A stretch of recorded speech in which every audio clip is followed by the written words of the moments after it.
Bismillahirrahmanirrahim. Let's start off our discussion with the next subsection, which is about muscle disorders.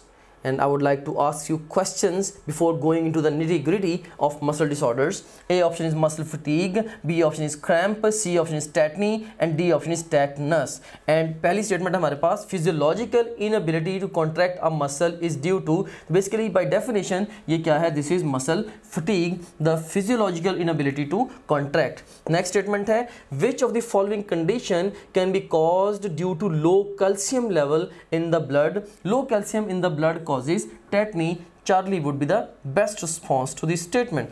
Next statement, tetanic contraction of entire muscle indicates, basically it indicates the cramp. Best response would be beta.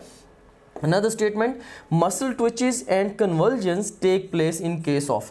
So जो twitches and convulsions हैं muscles की या hyperactivity जो है muscles की वो होती है in the tetany. Best response is Charlie.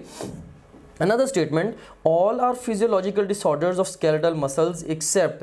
तो इसमें से मसल फटीग, क्रैम्प और टेटनी ये फिजियोलॉजिकल डिसऑर्डर्स हैं, लेकिन जो टेटनस है basically it's an infectious disease caused by clostridium tetani bacterium. ख़ास तौर पे जब हम खुदा न खासा अगर हमें कोई भी रस्टी मटेरियल है अगर उससे कोई चोट आ गई है, लाइक अगर आप बेयर फुटेड ग्राउंड पे चल रहे हैं और एक कील है पुराना जो कि रस्टेड है और अगर समहाउ वो आपकी स्किन में पेनिट्रेट करता है, there is a good chance कि अब आप इन्फेक्ट हो जाएंगे विद द क्लोस्ट्रीडियम टेटनियाई. और अगर right away anti tetanus serum ना लगवाया, ultimately you may and up having this life threatening disease.